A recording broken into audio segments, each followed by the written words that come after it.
Lalu kami Komisi 1 DPRD Kabupaten Maluku Utara dengan raja-raja, kemudian dengan camat, kemudian dengan kabak hukum Kabupaten Maluku Utara, kami melakukan pertemuan rapat dengar pendapat terkait dengan proses persiapan kepala OHOI definitif di wilayah kekuasaan Ubu Hifak. Karena polemik yang terjadi di masyarakat di wilayah Ubu Hifak ini terkadang sesuai dengan Perda 03 dan turunannya harus memperoleh rekomendasi maupun dengan kebijakan pemerintah terkait dengan pengukuhan secara adat, lalu kemudian dilakukan pelantikan. Nah, dalam proses ini ada laporan-laporan lalu polemik yang terjadi di masyarakat, apakah dengan kekosongan kevakuman hukum wilayah adat Ubu Hifak, kekosongan raja dalam hal ini, lalu ada sebuah kebingungan di masyarakat dalam proses kepala OHOI, apakah mereka harus mendapatkan rekomendasi dari Raja Fer atau Raja Neron. Nah, ini menjadi polemik di tengah masyarakat, sehingga kami dengan pemerintah daerah, kabak hukum dan camat dan para raja melakukan pertemuan. Di dalam pertemuan itu tentu kami hanya menegaskan DPRD Komisi 1 dan kabak hukum maupun raja-raja ada sebuah kesepakatan di situ. Di dalam proses kepala OHOI definitif itu sudah pastinya mengacu kepada landasan hukum yang jelas. Maka kita punya Perda 03 dan turunannya maupun Peraturan Bupati nomor 11 tahun 2013 itu sudah menjelaskan secara jelas dan tegas di situ. Maka sudah tentu polemik yang kemudian diperbincangkan di masyarakat berkaitan dengan rekomendasi Raja Fer dan Raja Neron.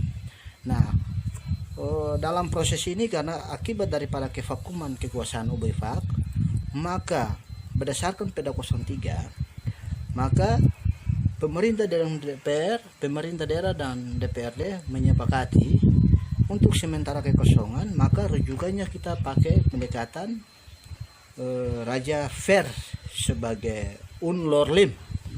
Kebetulan di Jazirah wilayah utara barat Ubu Hifak ini dia masuk dalam wilayah Lorlim, maka Raja Fer dia memberikan pengakuan secara adat bagi OHOI Orangkai. Nah, ini bukan saya yang bilang, tapi Perda 03 yang ngomong. Lalu bagi OHOI Orangkai yang sudah definitif, dia melakukan proses adat terhadap OHOI Soa yang baru diangkat statusnya jadi desa, dari dusun ke desa. OHOI yang melakukan proses adat itu OHOI Orangkai. Bila mana OHOI Orangkai belum definitif, maka kembali lagi ke Perda 03, yaitu Raja Lorlim. Dia yang melakukan proses adat. Nah, ini kesepakatan antara DPRD dan kabak hukum maupun raja-raja sudah tuntas. Nah, sehingga ini hari berkaitan dengan polemik, kemudian ada beberapa media yang kemudian mengangkat berita bahwa di dalam proses kepala OHOI definitif kadang disalahkan camat. Nah, ini sangat keliru informasi seperti ini. Lalu saya juga sudah mendapatkan berita itu sangat keliru dan jauh daripada hasil pertemuan kami Komisi 1 dengan para raja di wilayah Kabupaten Maluku Utara dan kabak hukum, dan itu sudah tuntas.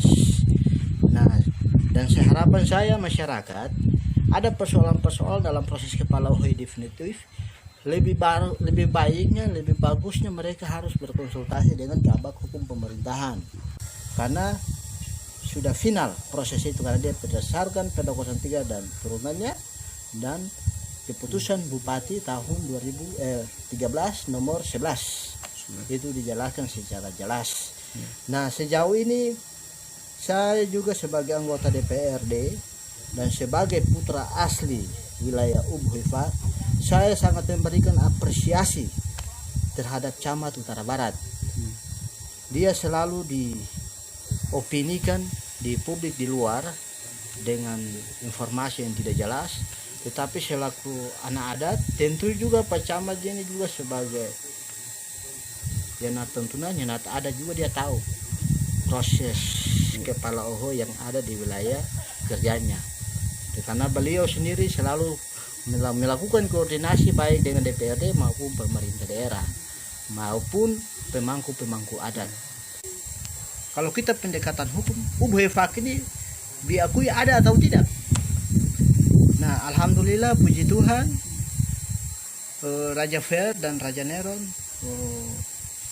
mengangkat tangan lalu menjawab dengan jelas, dengan tegas bahwa kekuasaan UBHFAK itu ada, tetapi karena kevakuman sehingga mereka lewat pendekatan histori sejarah. Lalu UBHFAK ini dibawa Lord Lim, jadi mereka mengambil langkah-langkah untuk solusi untuk proses kepala OHO definitif. Nah, alhamdulillah juga di wilayah beberapa kekuasaan di wilayah UBHFAK ini OHO orang kaya sudah didefinitifkan. Maka proses ke sana untuk kepala OHO definitif di OHO orang kaya ini rujukannya tentu dia berdasar kepada Peraturan Bupati nomor 11 tahun 2013 dan itu dijelaskan secara jelas baik secara administrasi, rekomendasi maupun pengukuhan secara adat. Nah, kalau itu sudah dilakukan maka pemerintah daerah dalam hal ini Bupati melakukan proses pelantikan. Nah, tentu itu semua tertanggung jawab secara hukum adat maupun secara perda. Kekuasaan UBHFAK itu terdiri dari Erlarang dengan dia punya dusun-dusunnya, lalu Wer yang terdiri dari 3 kampung, lalu Mar terdiri dari 5 Ahoy, 1 desa induk dan 4 Ahoy Soa, lalu sampai ke Uat terdiri dari 1 desa induk dan 2 dusun. Nah, tentu dalam pemerintahan ini secara pemerintahan administrasi dia sudah mengambil kekuasaan Marohevut, yaitu terdiri dari Mun dan Ad sampai Tanjung Burang. Nah, tentu dalam proses ini dan alhamdulillah camat dia dalam melakukan eksekusi ini tentu dia rujukannya adat. Nah, mungkin penjelasan singkatnya semacam begitu. Ya, tapi respon apa terhadap kawasan dari Raskap tersebut terhadap untuk menghidupkan kembali untuk definitif ini? Iya, saya rasa kekuasaan UBHFAK ini awal mulanya itu kekuasaan raja itu ada di Mar. Raja pertama itu Yan Vab, namanya saya sudah lupa tapi Yan Vab di Ngurwalek. Nah, lalu dulu itu kekuasaan di wilayah UBHFAK ini Uat Mari itu satu kesatuan. Lalu datang di Wer dan Erlarang, Hot Nutu dan sebagainya. Jadi kekuasaan ini setelah Mar dia pindah ke Erlarang, tentu dengan sejarah orang tua-tua sudah tidak salah 2 atau 3 generasi di situ. Lalu terjadilah kevakuman karena merantau dan lain sebagainya, sehingga tetapi selama ini setelah saya turun di lapangan untuk Uat dan Mar ini dan Wer ini sudah siap untuk melakukan konsolidasi komunikasi untuk proses definitif raja ini, tetapi tentu dari keluarga besar Erlarang dalam ini Rahawari mereka juga baru-baru kesibukan kerja di Ambon, jadi merantau.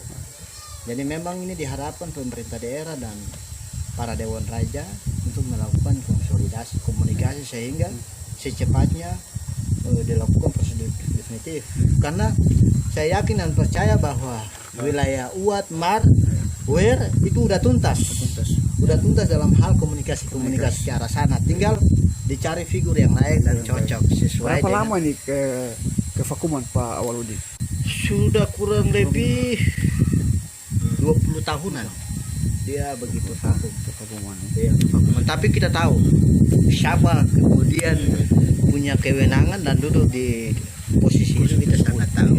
Mungkin jadi kami secara kelembagaan DPRD maupun pemerintah daerah tidak kepada kemudian mengatur soal teknis di dalam. Kami hanya memberikan ultimatum, kemudian mengharapkan kepada pemerintah daerah dan dewan adat untuk harus duduk dan kemudian mengatur proses itu, karena wilayah itu wilayah adat. Kita pemerintah daerah dalam hal ini tidak bisa masuk ke wilayah situ. itu ada pihak-pihak yang tidak bertanggung jawab dengan berita-berita yang kemudian disampaikan di publik. Dan lalu kemudian saya melakukan komunikasi untuk kemudian mempertanyakan isi daripada berita itu. Tetapi lagi-lagi media yang saya hubungi ini tidak bertanggung jawab terhadap apa yang dia sudah lakukan.